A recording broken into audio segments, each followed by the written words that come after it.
Hey there, so I'm Jessica with Fantabulosity, and today I'm answering questions that readers have actually submitted to me over the last few months or so. Since I started blogging back in 2011, I was constantly asked a lot of the same questions, and I thought, I don't know why I just don't answer their questions on videos, and that way it can help, hopefully, a lot more of you out there. So today I'm going to literally just pick through my Trello board here of questions that have been submitted by you all, and I'm going to kind of do them off the cuff because, frankly, I like answering them that way because I feel like they're more, I don't know how to explain it. It's just kind of the first thought that pops into my head instead of it being strategic and planned out and thinking too much if it's the right answer and all that stuff. So I thought I'm going to just answer them as I read them. So what I'm going to do is I'm going to flip back and forth between myself talking to you and my computer screen and answer some of these questions. So someone says, how do you tag the business in your blog? And I love how they put LOL behind it because they probably think that that's a silly question, and it's not. Guys, if you're just starting out with blogging, I totally get it. I know what it's like to have questions that sound like they're probably simple, but they're just so hard to figure out, or you just have tried it and it doesn't work or whatnot. So let me just show you.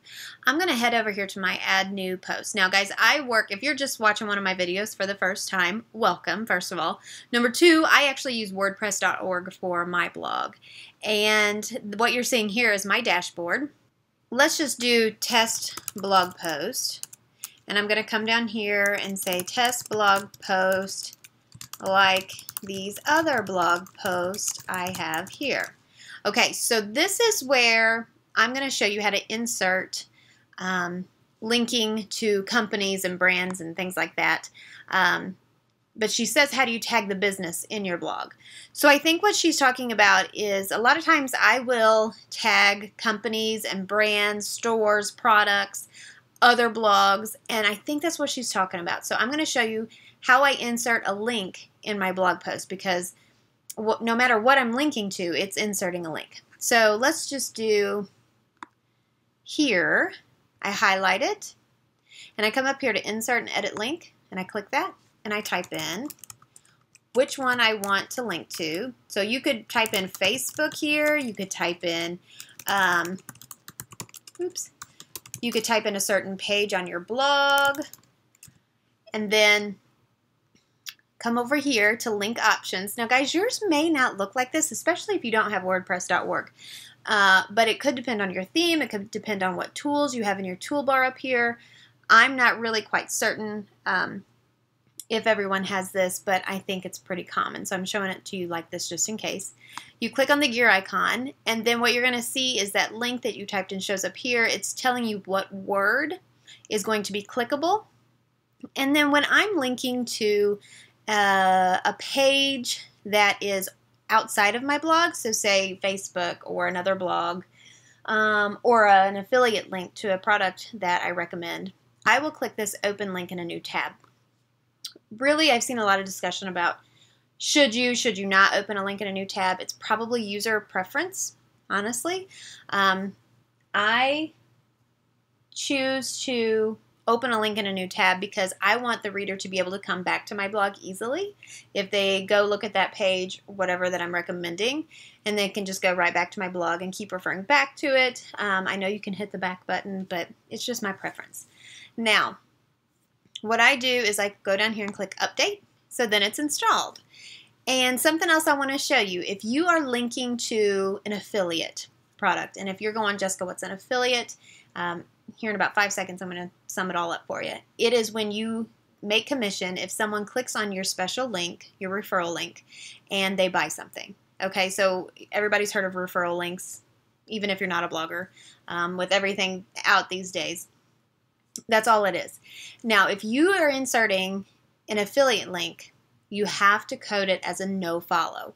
Or if a brand is paying you to write a blog post and they have given you links to put in your blog post, like if they say if I'm doing a sponsored blog post for Coca-Cola, they pay me to write a blog post and recommend their new Coke that's coming out, and they give me a link to the website that talks about that new Coke that's coming out, I have to code that link as a no follow because I'm being paid to insert that link That's my oldest. He has a play and a program tonight, and he's so excited counting down the hours. No, it's 9. I'm doing a video. Okay. In about an hour, we'll leave. Okay. All right. So what I'm going to show you is how I insert a no-follow link. For a long time, I had a plugin that made it really easy to add no-follow links, but I took that plugin out because it wasn't working well with my theme. So I just manually go in and put it in the code. So I come over here to my text, and if you see right here the no opener code, that was the check mark box that I selected a while ago saying I want it to open up in a new tab. I come right here, right before it, and I type in the word no follow and a space, and that tells Google and whoever that you want that link that you've inserted coded as a no follow. If I am linking to my own blog, or if I'm linking to another blog just because I found something that I loved over on that blog that I really wanted to recommend to readers, I don't code those as no follow because I'm not being paid for recommending that.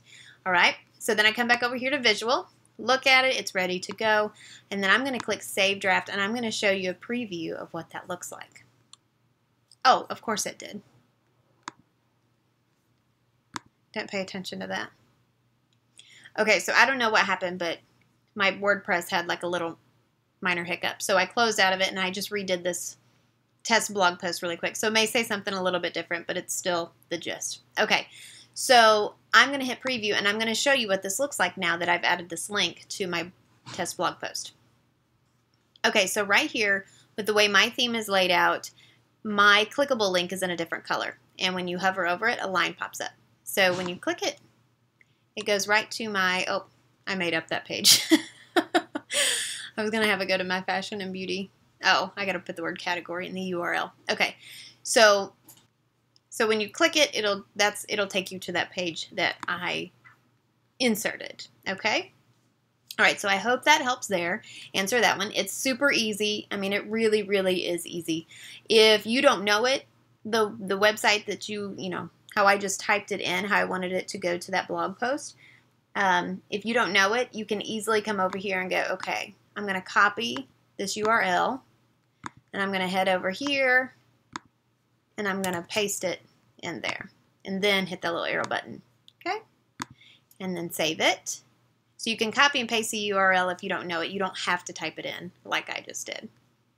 All right, so preview. Click this, and then it's linked.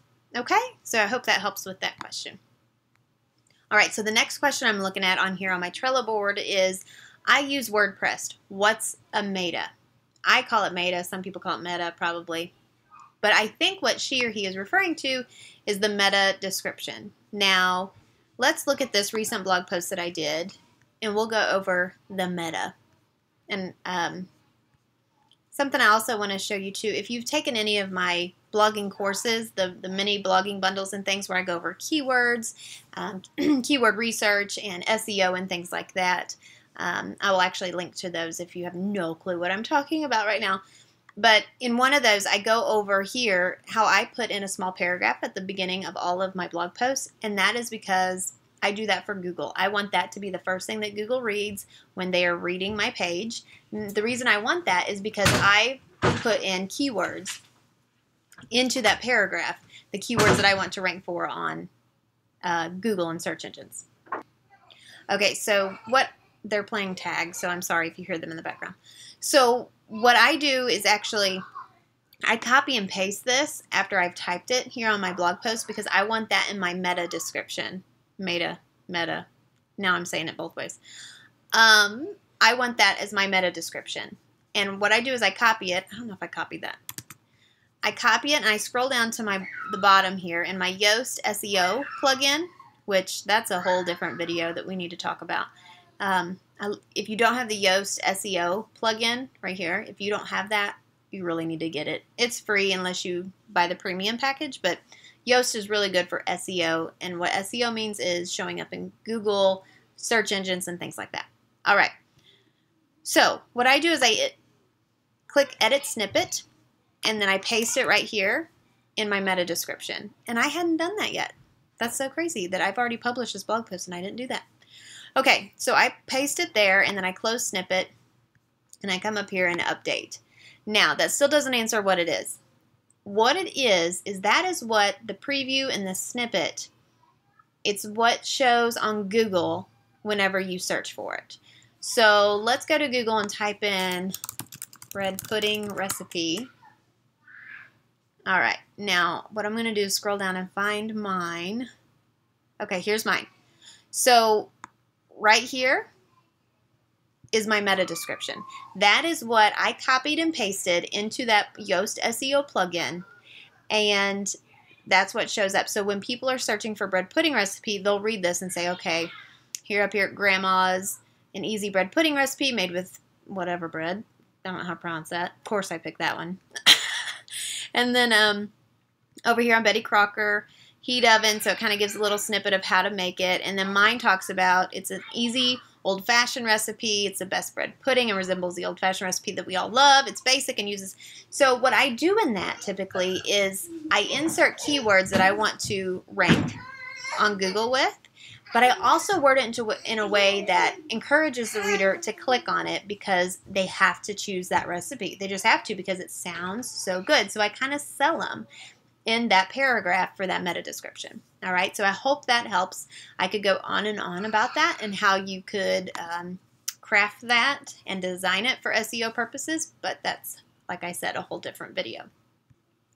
So somebody says, what are the best ways to gain viewers and subscribers? And I have a note here. I kind of answered this one in my first one, what's already working, but talk about collaborating with other big bloggers. Okay, so those are my own little notes there, because it may be a few months before I sit down and actually tackle some of these questions, so I'd probably forget that I already covered something similar to this. But if you're watching these videos that I have on YouTube, like one after the other, you'd be like, why is she answering this one again? So I have to remind myself. All right, so what are the best ways to gain viewers and subscribers? So in a different video, I did mention how it's important to pay attention to what's working, what's driving traffic, what's increasing your page views, what's causing engagement on social media. It's important to pay attention to those things and then keep doing those and improve those and maximize those and monetize those. But I also want to touch on collaborating with big bloggers, like my note said. I think in my beginning of blogging, I really focused a lot on guest posting for bigger bloggers. And so what I would do is I'd find out if they had any like open calls for applications to accept contributors and guest posts.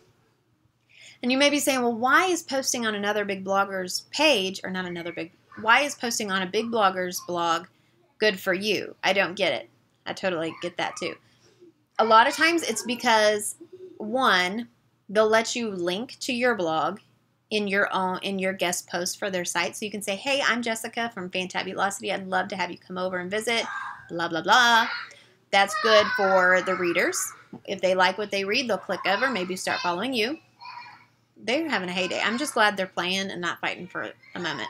Two, the links that are included in that big blogger's blog is great for Google and SEO juice. Three, a lot of times you'll find that the big bloggers will offer sharing things for you. So if you're a contributor to their blog, they may pay you. It may be free, but sometimes they offer things like you can post or pin to their big group board on Pinterest, or they'll share something of yours on their Facebook once a month if you're a contributor, or just there's many different ways. But I really found that increased my page views a lot when I focused on that too. So if you were just starting out, it may be a little tough to be like, hey, I'm a brand new blogger and I don't really have a lot of blog posts on my blog, but hey, can I write for you? So you may,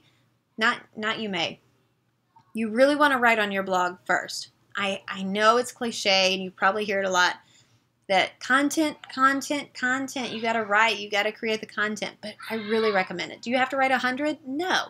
I would say I probably had like 20 blog posts up when I started reaching out to contributors, just enough to get them to see that I enjoyed writing, and then the topics that I write about, and then the pictures that I had, you know, just enough that they can have a look at your blog and go, okay, I'm fine with them posting on my blog. Because if you're just going in with nothing, they're gonna be like, well, I don't know how they're going to do, you know, maybe their style doesn't fit mine and it's not going to look right on my blog, and they'll probably just push the email aside and never read it again.